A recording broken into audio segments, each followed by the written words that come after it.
रात्री आपला राजीनामा सुनेत्रा पवारांकडे दिला। खरं तर महिला आयोग हा महिलांच्या हक्कासाठी, न्यायासाठी, सुरक्षेसाठी असतो। पण जेव्हा ह्याच आयोगाच्या अध्यक्षा हा महिलांना आधार न देता स्वार्थासाठी राजकीय मंडळींना, अशा खरातसारख्या मंडळींना आधार देतात, तेव्हा महिलांचा पूर्णपणे त्यांचा आधार जातो। माझ्याकडे ज्या केसेस आल्या आहेत त्यात 5-6 केसेसमध्ये महिला आयोगाने काहीच कारवाई केली नाहीये। त्यात महिला आयोगाने उलट पोलिसांवर दबाव आणून अमुक गोष्टी संपवल्यात। तर त्यांचा राजीनामा होणं हे अपेक्षित होतं। त्याचा लढा आपण कालच म्हटलं होतं मी माझ्या पत्रकार परिषदेत की 24 तासात झाला नाही तर त्यांचा लढा आम्ही आंदोलन करून करू, पण त्यांचा राजीनामा हा घेणारच। काल सुनील तटकरेंची बॉडी लँग्वेज बघितली। त्यांनी तिथून एका ठिकाणून जेव्हा पत्रकारांनी प्रश्न विचारले ते पळून गेले। तर सुनील तटकरेजींना मी ताबडतोब ट्विट करून म्हणजे माझं मत जे होतं ते मी मांडलं की तुम्ही पळा, पण आता यापुढे तुम्हाला आम्ही ना तुम्हाला सोडू ना त्यांना सोडू, काय वाटेल ते झालं तरी आम्ही लढू। आताच्या घटकेला मी याला पहिला टप्पा मानते आणि याच्या पुढे अनेक गोष्टी होणं बाकी आहे। पहिला म्हणजे जेवढे जेवढे राजकारणी या खरातांकडनं ओशनो जल घ्यायचे यांची नावं बाहेर आली पाहिजेत। रुपाली चाकणकरांवर FIR होऊन चौकशी होऊन, कारण महिला आयोगाच्या अध्यक्षा म्हणून जर त्यांनी केसेस दाबल्या असतील तर त्या सगळ्या केसेसची कारवाई त्यांच्यावर झाली पाहिजे आणि ही जेवढी नावं आहेत राजकारण्यांची ती बाहेर आली पाहिजेत। महाराष्ट्राच्या राजकारणाला साफ केलं पाहिजे। घाण करून टाकली आहे महाराष्ट्राच्या राजकारणाची। तर मुख्यमंत्र्यांना एकतर आभार, तुम्ही महाराष्ट्राच्या महिलांच्या डोक्यावर उपकार केलेत निर्देश देऊन, पण खरंच सार्कास्टिक बोलणं नाही, पण खरंच आभार की तुम्ही यावेळेस जरा लवकर तरी ते काम केलं। पण याच्या पुढे कुठेही डायल्युशन होणार नाही अशी अपेक्षा करतो। तुम्ही आता म्हणालात की उपकार केले, लवकर घेतला राजीनामा, पण उशीर झालाय का राजीनामा घेण्याला? कारण का 2 केसेस हुंडाबळीचे आले जे मोठे झाले महाराष्ट्रामध्ये, कुठली कारवाई महिला आयोगाने केली नाही, तेव्हाच राजीनामा घेणं अपेक्षित होतं का? आता या क्षणाला राजीनामा देणं खूप उशीर केला का त्यांनी? नाही, प्रश्नच नाही। पहिले जे 2 झाले, वैष्णवी हगवणे प्रकरण असो, संपदा मुंडे असो, गौरी गर्जे असो, कुठेही महिला आयोगाने कुठलीही कारवाई केली नाही। हे तर पुढे आलेले आहेत। याच्या मागे पडद्यामागे कितीतरी ठिकाणी असे हुंडाबळी जातात। महिला आयोगाकडे महिला कंप्लेंट्स करतात, पण आयोग काहीही करत नाही, कारण अशा निष्क्रिय लोकांना, ज्यांना काडी मात्रही अक्कल नसते, काडी मात्रही त्यांना पडलेली नसते, त्यांना फक्त सगळीकडे मिरवणं आणि राजकारण करणं याशिवाय दुसरं कळत नाही, अशा लोकांना यापुढे मुख्यमंत्र्यांनी महिला आयोगावर आणू नये। मुख्यमंत्र्यांना खास मला हा निरोप द्यायचा आहे की याच्या पुढे राजकारणाला आणि आयोगाला लांब ठेवा। याच्या पुढचे जे येतील महिला आयोगाच्या अध्यक्षा, त्या एक IPS ऑफिसर किंवा एक रिटायर्ड जज यांचीच नियुक्ती करा, म्हणजे खरोखर महाराष्ट्राच्या महिलांना न्याय मिळेल। महिला प्रदेश अध्यक्षपदी अजूनही रुपाली चाकणकर कायम आहे, तर त्याही पदावरून त्यांचा राजीनामा घेतला पाहिजे का पक्षात? आताच्या कुठल्या याच्यावर आहेत? महिला प्रदेश अध्यक्ष नाही, आता तो त्यांच्या पक्षाचा निर्णय आहे, तो सुनेत्रा पवारांनी घ्यावा। पण सुनेत्रा पवारांना खरं तर एक स्त्री म्हणून हे सगळं 3 दिवस बघत होत्या, त्यांनीही कुठचाही पाऊल उचललं नाही। खरं तर महाराष्ट्राची पहिली स्त्री उपमुख्यमंत्री झाल्यानंतर त्यांनी महाराष्ट्राच्या महिलांसाठी अनेक गोष्टी करणं अपेक्षित होतं, पण 3 दिवस जेव्हा कळस झाला, सगळ्यांनीच पत्रकार परिषदा घेतल्या, त्यानंतर त्यांनी तो राजीनामा स्वीकारला। पण स्वीकारताना सुद्धा जे दिसलं ते म्हणजे सुनेत्रा पवारांचा चेहरा गंभीर होता, पण पुन्हा एकदा रुपाली चाकणकर जसं मॉडेलिंगसाठी उभे राहतात तसा त्यांनी एक त्यांचा जो फोटो होता तो पोज देतानाचा फोटो बघून मला वाटलं, त्यानंतरचं त्यांचं बोलणं देखील ऐकून त्याच्यात कुठेही विनम्रता नव्हती, एक अहंकार होता. या सगळ्या गोष्टी बघून मला असं वाटतं की त्यांना खरंच एक इंट्रोस्पेक्शन ज्याला आपण म्हणतो ते करण्याची गरज आहे. आता फक्त रुपाली चाकणकर यांच्यासोबतचे अनेक फोटो व्हायरल झाले म्हणून त्यांच्यावरती कारवाई झाली आहे. मात्र अनेक जे मोठे नेते आहेत त्यांचे सुद्धा फोटो खराब सोबत आहेत, तर त्यांच्यावरती कारवाई झाली पाहिजे का? किंवा त्याच्यासाठी तुम्ही लढणार आहात का? फक्त भाजपचे नेते असतील किंवा सगळेच पक्षाचे मोठे नेते त्याच्यामध्ये आहेत? मी तेच सांगतेय की याच्यात हा पहिला टप्पा झाला यांचा राजीनामा. याच्या पुढे अनेक गोष्टी होणं अपेक्षित आहे. एक म्हणजे हे सगळे जे राजकारणी ते ओशनो जलसाठी गाड्या पाठवायचे, हेलिकॉप्टर पाठवायचे, तिथे म्हणजे उठता बसता शिर्डीच्या नावाखाली तिथे त्यांच्या त्या मंदिरात जाऊन यांचं सो कॉल्ड खरातांचं, त्यांच्या गुरुजींचं, कोणाच्या पप्पांचं, या सगळ्यांचं दर्शन घ्यायचे. तर या सगळ्यांची नावं बाहेर आली पाहिजेत. आणि एक विकास दिवटे नावाचा ज्याची आत्महत्या झाली, ज्याची केस शिर्डी पोलीस स्टेशनला रजिस्टर्ड होती आणि ती केस बंद करण्यात आली, ती केस सुद्धा परत रिओपन करण्याची गरज आहे. आणि असं सविस्तर पत्र मी सदानंद दातेंना पाठवणार. आपण जर बघितलं तर काल त्या असं म्हणाल्या रुपाली चाकणकर की जे काही व्हिडिओ किंवा जे काही गोष्टी माझ्याबद्दल येतात बाहेर, मी अनामिका कापली असं सांगितलं जातं, हे सगळं खोटं आहे. माझ्याबद्दल एक गोष्टी रचल्या जात आहेत असं त्यांचं म्हणणं होतं. आणि सगळ्यांवर मी ज्यांनी माझ्यावर आरोप केले त्यांच्यावर मी ऍक्शन घेईन असंही त्या म्हणाल्या. नाही, त्यांनी ती अगदी नक्की घ्यावी.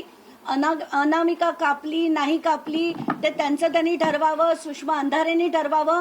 पण त्यांनी एकदा नाही अनेक फोटो दाखवले, तर त्यांनी दोघांनी नक्कीच त्याचा जो सोक्षमोक्ष आहे तो लावावा. पण या ज्या सगळ्या गोष्टी मी मांडल्या हे तिथलं सत्य होतं. तुम्हाला हवं ते तुम्ही करा, हव्या तेवढ्या डिफेमेशन केसेस टाका, आम्हाला काही फरक पडत नाही.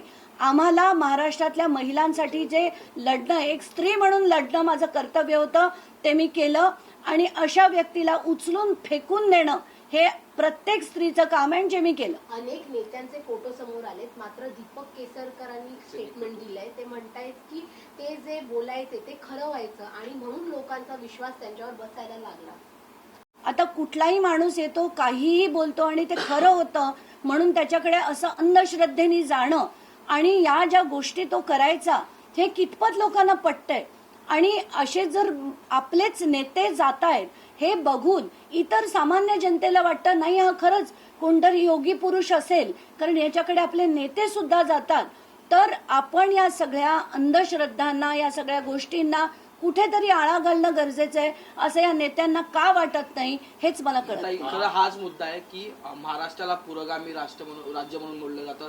भाषण करताना नेते अनेक वेळा हा संदर्भ लावतात की पुरोगामी महाराष्ट्रातून आम्ही वगैरे येतो. पण याच पुरोगामी महाराष्ट्रातले सर्वच नेते, मग मुख्यमंत्री आजी असो किंवा माझे असो, सर्वांचेच फोटो यांच्यासोबत पाहायला मिळतात. कसं घ्यावं या नेत्यांचं नेमकं मग काय मनात चाललंय? अगदी आजी, माझी, मुख्यमंत्री, नंतर त्या उपमुख्यमंत्री, ते तर तिथे नेहमीच जातात असं ऐकलंय, नेहमीच त्यांच्याकडनं बरंचसं काही करतात असं ऐकलंय.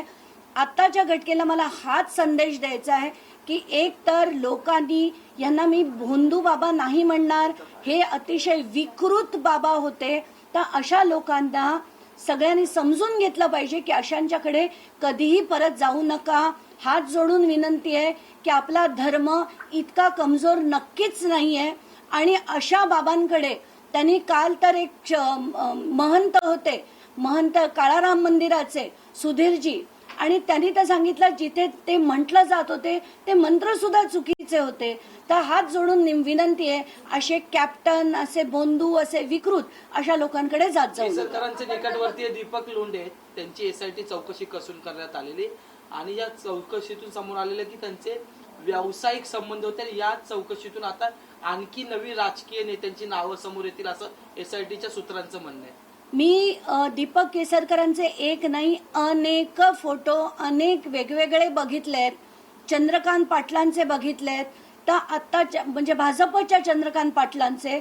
तर हे जे सगळं आपण बघतोय ही मोठे मोठे नेते मंडळी आहेत.